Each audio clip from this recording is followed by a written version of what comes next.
Hello मेरे प्यारे साथियों, कैसे हैं आप लोग। उम्मीद करते हैं आप लोग अच्छे होंगे और आप लोग की तैयारी भी अच्छी चल रही होगी।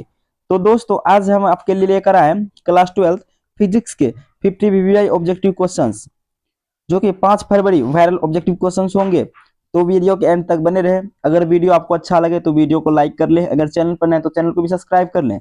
चलिए बिना विलंब के क्लास को शुरू करते हैं। देखते हैं हमारा फर्स्ट क्वेश्चन। तो हमारा फर्स्ट क्वेश्चन है, जब किसी वस्तु को आवेशित किया जाता है तो उसका द्रव्यमान होता है, तो क्या होता है। सदैव बढ़ता है, सदैव घटता है, बढ़ भी सकता है और घट भी सकता है, और परिवर्तित रहता है। तो यहाँ क्वेश्चन है हमारा, जब किसी वस्तु को आवेशित करते हैं तो उसका द्रव्यमान क्या होता है। तो यहाँ पे जब किसी वस्तु को आवेशित करते हैं ना, उसका द्रव्यमान बढ़ भी सकता है और घट भी सकता है। तो यहाँ पे आपका सही जवाब हो जाएगा ऑप्शन नंबर सी, बिल्कुल यहाँ पे करेक्ट जवाब हो जाएगा। दोस्तों, आज हम इस क्लास के माध्यम से 50 क्वेश्चन सॉल्व करेंगे। आपको इनमें से जिस क्वेश्चन का जवाब पहले से पता हो उसका आंसर आप कमेंट बॉक्स में देंगे। अब चलिए चलते हैं अगला प्रश्न पे। तो अगला प्रश्न है हमारा, विद्युतशीलता का एसआई मात्रक है। तो विद्युतशीलता का एसआई मात्रक है, तो henry, coulomb, newton metre, universe coulomb, volt metre. तो यहाँ पे विद्युतशीलता, जिसे एप्सिलॉन विद्युतशीलता यानी एप्सिलॉन नॉट को विद्युतशीलता बोलते हैं। तो यहाँ पे इसका हो जाएगा, सबसे पहले तो इसका एक मात्रक होता है एफ एम, उसके फेरोमैग्नेट उसके बाद इसका एसआई मात्रक हो जाएगा। तो यहाँ पे इसका मात्रक हो जाएगा, इसका मात्रक तो यहाँ पे ये रॉन्ग है, मात्रक रॉन्ग है मात्रक। तो यहाँ पे हो जाएगा कूलम स्क्वायर, कूलम स्क्वायर। उसके बाद यहाँ पे न्यूटन पर पावर -1 यूनिवर्स, उसके बाद मीटर, मीटर पावर -2 यूनिवर्स। तो ये हो जाएगा इसका मात्रक। तो यहाँ पे ध्यान देंगे, मात्रक ये होगा और दूसरा मात्रक एफ एम होगा। तो यहाँ पे आप चलिए चलते हैं अगला प्रश्न पे। तो अगला प्रश्न है हमारा, नाभिक से अल्फा कण उत्सर्जित होने पर परमाणु संख्या क्या होती है। तो क्वेश्चन है हमारा, नाभिक से अल्फा कण उत्सर्जित होने पर परमाणु संख्या होती है, एक से अधिक, एक से घटती है, दो से घटती है, तीन से घटती है या चार से घटती है। तो यहाँ पे नाभिक में अल्फा कण उत्सर्जित करने पर यह दो से घटती है। तो यहाँ पे करेक्ट जवाब आपका ऑप्शन नंबर बी बिल्कुल सही जवाब हो जाएगा। अब चलिए चलते हैं अगला प्रश्न पे। तो अगला प्रश्न है हमारा, कॉपर है। तो कॉपर क्या है, यह क्वेश्चन 2021 में पूछा गया है। फेरोमैग्नेटिक या पैरामैग्नेटिक या डायमैग्नेटिक या सुपर कंडक्टर। तो यहाँ पे आपका सही जवाब हो जाएगा। अगर आपको इसका आंसर पता है तो आंसर कमेंट बॉक्स में देंगे, तो इसका सही जवाब हो जाएगा आपका। तो यहाँ पे सही जवाब हो जाएगा कॉपर है, यह जो है ना एक प्रकार का डायमैग्नेटिक है। तो यहाँ पे करेक्ट जवाब हो जाएगा ऑप्शन नंबर सी, बिल्कुल सही जवाब हो जाएगा।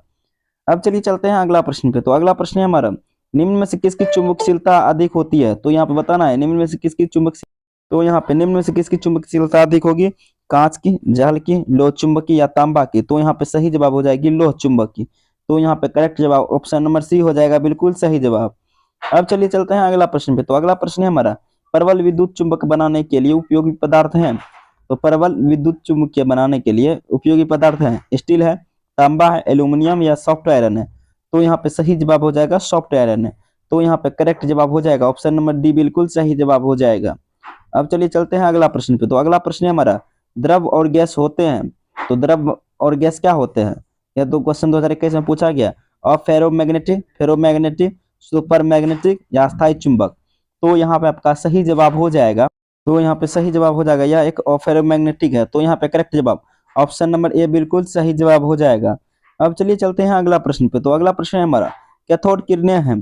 तो कैथोड किरणें कैसे हैं, कैसे होते हैं, इलेक्ट्रॉन की धारा पर, प्रोटॉन की धारा पर, न्यूट्रॉन की धारा पर या आयनों की धारा पर। तो यहाँ पे आपका सही जवाब हो जाएगा, तो यहाँ पे सही जवाब हो जाएगा या इलेक्ट्रॉनों की धारा पर। तो यहाँ पे आपका करेक्ट जवाब ऑप्शन नंबर ए बिल्कुल सही जवाब हो जाएगा।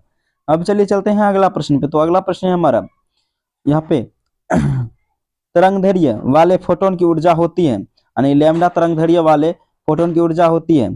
तो यहाँ पे आपका सही जवाब हो जाएगा, तो यहाँ पे आपका सही जवाब हो जाएगा hc/λ। तो यहाँ पे आपका करेक्ट जवाब ऑप्शन नंबर बी बिल्कुल सही जवाब हो जाएगा। दोस्तों, अगर आपको आंसर पता होगा तो आंसर आप कमेंट बॉक्स में देंगे। अब चलिए चलते हैं अगला प्रश्न पे। तो अगला प्रश्न है हमारा, निम्न में से कौन सा आवेश रहित है।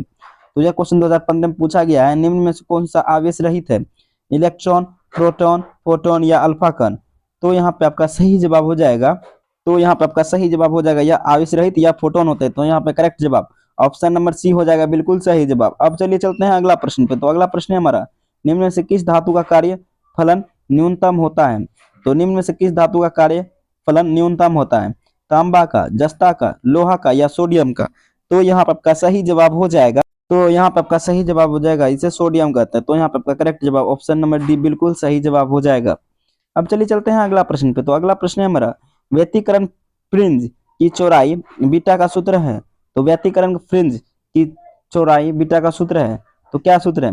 D lambda by D, lambda by D, lambda D by D या D lambda D by lambda? तो यहाँ पर आपका सही जवाब हो जाएगा बीटा इक्वल टू, तो यहाँ पर आपका सही जवाब हो जाएगा beta equal to lambda D by D. तो यहाँ पे करेक्ट जवाब हो जाएगा ऑप्शन नंबर सी बिल्कुल सही जवाब हो जाएगा। अब चलिए चलते हैं अगला प्रश्न पे। तो अगला प्रश्न है हमारा, प्रकाश फोटोन ऊर्जा है। तो प्रकाश फोटोन ऊर्जा है H B M C square, lambda by H या एच बाय लेमडा? तो यहाँ पे सही जवाब हो जाएगा आपका प्रकाश की फोटोन ऊर्जा हो जाएगा। तो यहाँ पे आपका सही जवाब हो जाएगा प्रकाश का फोटोन ऊर्जा हो जाएगा एच बी। तो यहाँ पे करेक्ट जवाब हो जाएगा ऑप्शन नंबर ए बिल्कुल सही जवाब। अब चलिए चलते हैं अगला प्रश्न पे। तो अगला प्रश्न है हमारा, प्रकाश की कणिका सिद्धांत प्रतिपादित किया था। तो प्रकाश का कणिका सिद्धांत किसने प्रतिपादित किया था? मैक्सवेल, हाइगेंस या आइंस्टीन या न्यूटन? तो यहाँ का सही जवाब हो जाएगा प्रकाश की कणिका सिद्धांत का प्रतिपादित, तो यहाँ पे सही जवाब हो जाएगा, तो यहाँ पे सही जवाब हो जाएगा आपका न्यूटन ने किया था। तो यहाँ पे करेक्ट जवाब ऑप्शन नंबर डी बिल्कुल सही जवाब हो जाएगा। अब चलिए चलते हैं अगला प्रश्न पे। तो अगला प्रश्न है हमारा, विभिन्न तलों में कर्णिया की वक्रता त्रिज्या अलग अलग होने वाली दोष है। तो विभिन्न तलों में कर्णिया वक्रता त्रिज्या अलग अलग होने वाले दोष है, क्या है? मायोपिया, हाइपरमेट्रोपिया, अभिबिंदुकता या प्रेसोबिया? तो यहाँ पर आपका सही जवाब हो जाएगा सही जवाब हो जाएगा अभिबिंदुकता। तो यहाँ पे करेक्ट जवाब हो जाएगा ऑप्शन नंबर सी बिल्कुल सही जवाब हो जाएगा। अब चलिए चलते हैं अगला प्रश्न पे। तो अगला प्रश्न है हमारा, प्रकाश का वेग अधिकतम होता है। तो प्रकाश का वेग अधिकतम कहाँ होता है? तो प्रकाश का वेग अधिकतम कहाँ होता है? जल में होता है, कांच में होता है, वायु में होता है या निर्वात में होता है? तो यहाँ पे सही जवाब हो जाएगा प्रकाश का वेग अधिकतम या निर्वात में होता है। तो यहाँ पे करेक्ट जवाब हो जाएगा ऑप्शन नंबर डी बिल्कुल सही जवाब हो जाएगा। अब चलिए चलते हैं अगला प्रश्न पे। तो अगला प्रश्न है हमारा, प्रकाशीय पथ बराबर होता है म्यू इंटू पथ की लंबाई, पथ बाय म्यू, या म्यू स्क्वायर इंटू पथ, या म्यू इंटू पथ? तो यहाँ पे आपका सही जवाब हो जाएगा, तो यहाँ पे आपका सही जवाब हो जाएगा, तो यहाँ पे आपका सही जवाब हो जाएगा म्यू इंटू पथ की लंबाई। तो यहाँ पे करेक्ट जवाब ऑप्शन नंबर ए हो जाएगा बिल्कुल सही जवाब। अब चलिए चलते हैं अगला प्रश्न पे। तो अगला प्रश्न है हमारा, हीरे का अपवर्तनांक लगभग होता है। तो हीरे का अपवर्तनांक लगभग कितना होता है?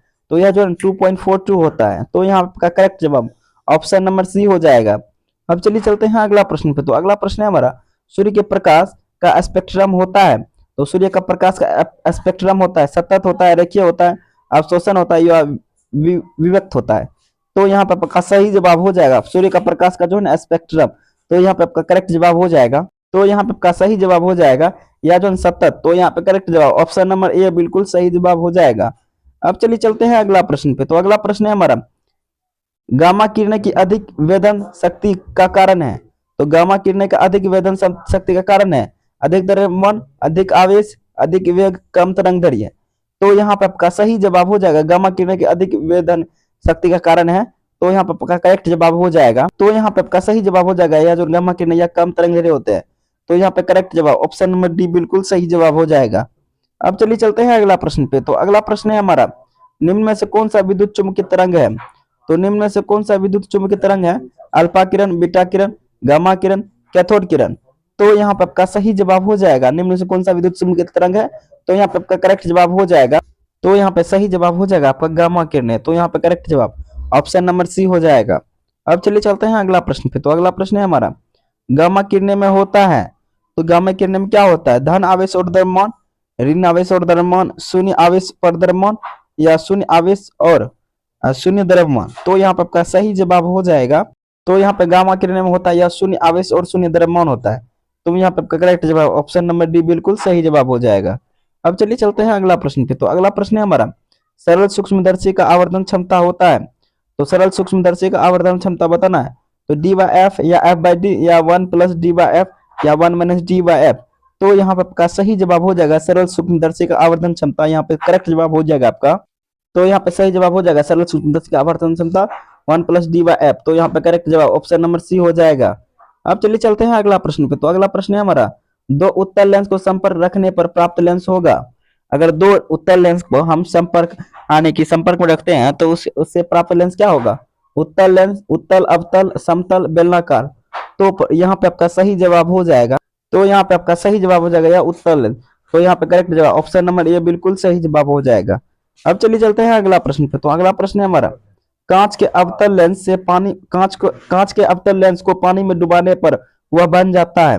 तो कांच के अवतल लेंस को पानी में डुबाने पर वह क्या बन जाता है?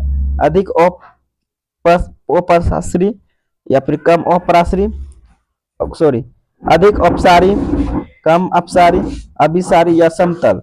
तो यहाँ पे आपका सही जवाब हो जाएगा। तो यहाँ पे आपका सही जवाब हो जाएगा कांच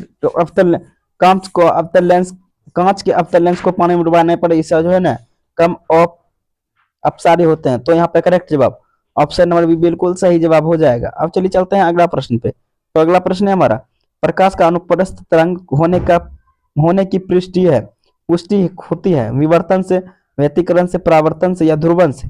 यहाँ बताना है प्रकाश के अनुप्रस्थ तरंग के होने की पुष्टि होती है तो विवर्तन से होती है या व्यतिकरण से या परावर्तन से या ध्रुवन से। तो यहाँ पे आपका सही जवाब हो जाएगा। तो यहाँ पे आपका सही जवाब हो जाएगा या जो ना प्रकाश का अनुप्रस्थ तरंग होने की पुष्टि या ध्रुवन से होती है। तो यहाँ पे करेक्ट जवाब ऑप्शन नंबर डी बिल्कुल सही जवाब हो जाएगा। अब चलिए चलते हैं अगला प्रश्न पे। तो अगला प्रश्न है हमारा, खगोलीय दूरदर्शी के लिए कौन सा संबंध सही है? तो खगोलीय दूरदर्शी के लिए संबंध बताना है। तो यहाँ पे आपका सही जवाब हो जाएगा। तो यहाँ पे सही जवाब हो जाएगा FO। तो यहाँ पर करेक्ट जवाब आपका ऑप्शन नंबर बी बिल्कुल सही जवाब हो जाएगा। अब चलिए चलते हैं अगला प्रश्न पे। तो अगला प्रश्न है हमारा, प्रकाश वर्ष किसका मात्रक है? तो प्रकाश वर्ष जो है ना यह दूरी का मात्रक है। तो यहाँ पे करेक्ट जवाब ऑप्शन नंबर सी हो जाएगा बिल्कुल सही जवाब। अब चलिए चलते हैं अगला प्रश्न पे। तो अगला प्रश्न है हमारा, ट्रांसफार्मर का कोर परतदार बनाया जाता है ताकि। तो क्यों ट्रांसफार्मर का परत जो है ये परतदार बनाया जाता है? इसका आंसर बताना है आप लोगों को। तो यहाँ पे इसका सही जवाब हो जाएगा या चुंबकीय फ्लक्स बढ़ने के लिए, धारा बढ़ने के लिए, या भावर धारा हानि कम हो या प्रतिरोध बढ़े। तो यहाँ पे आपका सही जवाब हो जाएगा। तो यहाँ पे सही जवाब हो जाएगा ट्रांसफार्मर का कोर परतदार बनाया जाता है ताकि भंवर धारा हानि कम हो। तो यहाँ पे करेक्ट जवाब ऑप्शन नंबर सी हो जाएगा। अब चलिए चलते हैं अगला प्रश्न पे। तो अगला प्रश्न है हमारा, हेनरी मात्रक है। तो हेनरी मात्रक किसका? प्रतिरोध का, धारिता का, या स्वर प्रेरकत्व का, या फिर आवेश का। तो यहाँ पे हेनरी मात्रक किसका मात्रक है? प्रतिरोध का, धारिता का, या प्रेरकत्व का, या आवेश का। तो यहाँ पे सही जवाब हो जाएगा या प्रेरकत्व का ऐसा ही मात्रक है। तो यहाँ पे करेक्ट जवाब ऑप्शन नंबर सी हो जाएगा। तो हमारा क्लास का लास्ट क्वेश्चन, आशा करता हूँ कि आपको समझ में आया होगा। ऐसे ही आपके समय को ध्यान में रखते हुए कम समय लेकर हम ज्यादा क्वालिटी कंटेंट देने का कोशिश करते हैं। तो इसी प्रकार के फिर से हम क्लास लेकर आएंगे। अगर वीडियो अच्छी लगे तो वीडियो को लाइक कर लें, अगर चैनल पर नए तो चैनल को भी सब्सक्राइब कर लें। मिलते हैं फिर से अगले क्लास में, तब तक के लिए बने रहे हमारे साथ। जय हिंद, जय भारत, धन्यवाद।